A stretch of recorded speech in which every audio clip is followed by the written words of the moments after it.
الحمد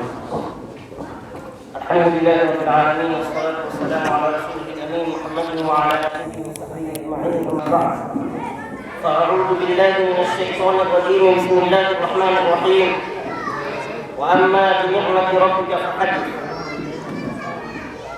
صدر باوقار اسٹیج پر تشریف فرما علماء کرام ادباء عظام سامعین حضرات، آج کی یہ بزم ایک ہفتہ کے اس عظیم شاعر کی یاد میں سجائی گئی ہے جس نے حقیقت یہ ہے نہ صرف یہ کہ شعر کی آبرو کو بچایا ہے بلکہ ایک حتیٰ کی علمی تہذیبی ثقافتی حالات میں ایسے نقوش چھوڑے ہیں جن نقوش پر عمل کر کے ہماری نئی نسل فیضیاب ہو سکتی ہے. گلدستہ آسی جس کا ابھی رسم اجرا ہوا، جب یہ مجموعہ کلام منظر عام پر آیا اور مجھے اس بات کی سعادت بخشی گئی کہ میں اس مجموعہ کلام سے چند گل و لالا چنوں اور پھر اپنے تاثر کا اظہار کروں، تو حقیقت یہی ہے کہ میں نے اس مجموعہ کلام کو اپنے لیے بہت ہی نفع بخش پایا اور میں یقینی طور پر اپنی نئی نسل کو، ایک ایسی نسل کو جس کے لیے اردو ایک اجنبی زبان بن کر رہ گئی ہے، اردو کے آداب ہمارے گھروں میں اب بجائے نہیں لائے جاتے، ایک ایسی نسل سے میں ضرور التماس کروں گا کہ وہ اس عظیم شاعر کے مجموعہ کلام کو نہ صرف یہ کہ پڑھے بلکہ میں سمجھتا ہوں کہ حضرت مولانا اسلم صاحب قاسمی آسی رحمت اللہ علیہ نے اپنے اشعار میں جن بند موعظت کے موتی بکھیرے ہیں ان سے اپنے دامن کو فیضیاب کرے اور اپنی زندگی کو سنوارے. پروفیسر بدیع الزماں صاحب نے ضرور اس بات کی طرف اشارہ فرمایا کہ شعر نے مجموعی اعتبار سے مسلمانوں کو بہت نقصان پہنچایا ہے اور شعر نہ یقینی طور پر تعجز کی دعوت دی ہے، لیکن میں بسط احترام یہ گزارش کروں گا کہ اسی شعر نے جہاں مسلمانوں کو ایک خاص پس منظر میں تعجز پسند بنا دیا تھا، وہیں مسلمانوں کے لیے اور انقلابی دنیا کے لیے ایک انقلاب کا پیغمبر بھی ثابت ہوا ہے. ہم نے مولانا حسیب الرحمان صاحب قاسمی کی تقریر دل افروز سنی جس میں انہوں نے واضح طور پر یہ پیغام دیا کہ 1857 کے بعد سے 1947 تک انقلاب کی چنگاری اور آزادی کی چنگاری اگر دلوں میں فروزہ کی گئی تو اس میں اور جتنی تنظیموں اور تحریکوں کا کردار رہا تھا وہیں اردو کی شاعری نے بھی زبردست کردار ادا کیا تھا. اور مجھے اس بات سے کوئی حیرانی نہیں ہے کہ جب میں نے آسی کا کلام پڑھا تو یقینی طور پر میں نے ان میں اپنے جذبات کی عکاسی دیکھی، میں نے معاشرے کے جذبات کی عکاسی دیکھی، میں نے اخلاقی قدروں کی فراوانی بھی دیکھی اور حالات حاضرہ پر چوٹ بھی دیکھا. میں نے تنقید کے نشتر بھی دیکھے، میں نے ان اشعار میں غریبوں کے لیے کسک بھی دیکھی اور جو نئی نسل جن اخلاقی برائیوں سے دوچار ہو سکتی ہے ان پر طنز بھی دیکھا. میں نے چند نمونے بطور استشہاد کے میں نے جمع کیے ہیں. یہ سردی کا موسم چل رہا ہے. آپ ذرا عاصی کا انداز ملاحظہ کیجیے. اہل علم کی مجلس ہے. ایک تحریک گزری ہے جسے ترقی پسند تحریک کہتے ہیں.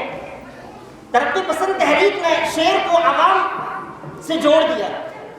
عوامی مسائل کے اظہار کا ایک بہت بڑا ذریعہ ترقی پسند بنا. میں نے ترقی پسند سے متاثر موضوعات کے استعمال کی جھلک عاصی کے کلام میں نے پائی ہے.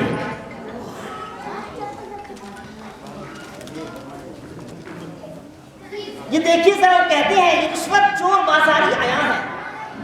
یہ رشوت چور بازاری عیاں ہے. یہ مہنگائی بھی اب بارے گرا. مہنگائی کو رونا روتے ہیں. مہنگائی ہماری بنیادی ضرورت کو ختم کرنے کے لیے اگر ہمیں بنیادی ضرورت میسر نہیں اور شاعر اگر ان مسائل کی طرف اشارہ کرتا ہے تو یقینی طور پر یہ شعر مقبولیت کی صنعت. اسی طرح میں نے عاصی کے کلام میں چند سائنٹیفک حقائق بھی دیکھے ہیں. ایسے حقائق جن کی طرف سائنس نے اشارہ کیا ہے، لیکن عاصی ایک مومن کی نگاہ سے ان حقائق کی طرف نظر دوڑاتے ہیں، ان حقائق پر نظر دوڑاتے ہیں اور کہتے ہیں میں مسلمان ہوں تو دنیا کی حقیقت کیا ہے. میں مسلمان ہوں تو دنیا کی حقیقت کیا ہے. میرے گھوڑے تو سمندر میں بھی چل سکتے ہیں. آب اور باد سے بجلی تو بنائی لیکن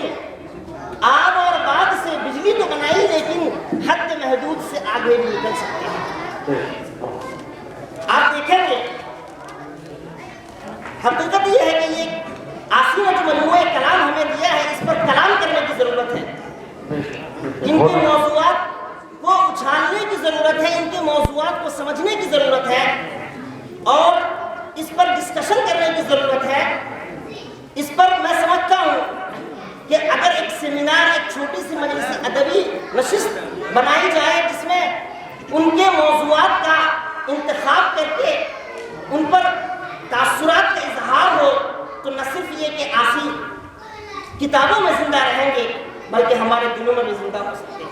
میں تو یہاں تک کہتا ہوں کہ ہمارے یہاں مشاعرے کی روایت ضرور رہی ہے لیکن ہمیں ایک ایسا شاعر مل گیا ہے جن کا کلام ہم بآسانی اپنے سینوں میں، جن کے کلام کے چند نقوش کو ہم اپنے سینوں میں اجاگر کر سکتے ہیں. ان کا کلام اس قدر سہل ہے کہ یقینی طور پر کوئی بھی ادب کا شکر رکھنے والا بغیر ڈکشنری کے، بغیر لغت کے وہ ان کے کلام کو سمجھ سکتا ہے. پروفیسر بدیع زماں صاحب نے بالکل صحیح فرمایا کہ ان کے کلام میں جو روانی ہے، ان کے کلام میں جو سلاست ہے، ان کے کلام میں جو سبک رفتگی ہے، ان کے کلام میں جس قدر آسانی ہے، یقینی طور پر ایک ایسا شاعر گوہر نایاب کی شکل میں ہمیں میسر ہوا ہے. بہت افسوس کی بات ہے کہ زندہ رہتے ہوئے ہم نے اس شاعر کی قدر نہیں کی. اب مولانا حسیب الرحمان صاحب قاسمی کی قد و کاوش کی بدولت ان کا کتابچہ، ان کا مجموعہ کلام منظر عام پر آیا ہے. ہم نئی نسل سے ضرور گزارش کریں گے کہ ان کے کلام سے استفادہ کیا جائے. ہر گھر کے طاق کی زینت ان کا کتابچہ ہو جائے. اور میں سمجھتا ہوں کہ نہ صرف یہ کہ اس میں ہماری زبان کی حفاظت ہے بلکہ ہمارے لب و لہجے کی بھی حفاظت ہے. ہم نے بہت سے شعراء کے کلام کو پڑھا ہے اور سنا ہے لیکن عاصی کے کلام کو جب پڑھنے کا موقع ملا تو یقینی طور پر عاصی نے ڈائریکٹ کنیکٹ ہم سے کیا یا ہم نے ڈائریکٹ ہم نے اپنے آپ کو عاصی سے کنیکٹ کروایا. یہ کمال تخلیق کی سب سے بڑی کامیاب دلیل ہے کہ ایک قاری جب کسی شہپارے کو پڑھتا ہے تو اپنے آپ کو اس شہپارے سے وابستہ پاتا ہے، اپنے مسائل کی عکاسی اس شہپارے میں دیکھتا ہے. میں نے کچھ چیزیں اس میں لکھ رکھی تھی جن کے لیے میں چاہتا تھا کہ میں آسی کے فنی لوازمات کی طرف آپ لوگوں کی توجہ مبذول کراؤں، لیکن افسوس کی بات ہے کہ وقت کی قلت ہے، اس لیے میں ان چیزوں کی طرف نہیں جاؤں گا۔ میں 2-3 اشعار میں پیش کرنا چاہتا ہوں اور کتابیں موجود ہے ہی ہیں۔ میں سمجھتا ہوں ایک شعر جو یقینی طور پر موسم کے لحاظ سے ہے میں پیش کرنے کی کوشش کر رہا ہوں۔ ملے ٹھٹرے ہوئے جسموں کو راحت کچھ حرارت سے، ملے ٹھٹرے ہوئے جسموں کو راحت کچھ حرارت سے، فضائے سرد میں کچھ آگ بھی جلوائی جاتی ہے۔ یہ دیکھیے شعر، اس شعر میں کس طریقے سے آسی نے اس جذبے کا اظہار کیا ہے کہ ہماری سرکار کی اور سرکاری تنظیم کی یہ ذمہ داری ہے کہ وہ پبلک کی خدمت کرے، کہ وہ عوام کے لیے الاؤ کا انتظام کرے، عوام کے لیے گرم کمبل کا انتظام کرے۔ ہم معانی کی تشریح کر سکتے ہیں، اس لیے ضرورت ہے ایک ایسی مجلس کی جہاں پر آسی کے کلام پر ڈسکشن پوری قوت کے ساتھ کی جائے اور ان کے کلام کو دور دور تک پہنچایا جائے۔ یقینی طور پر مولانا حسین الرحمان صاحب قاسمی، افضل الاسلام صاحب اور ان کے دوسرے صاحبزادے اور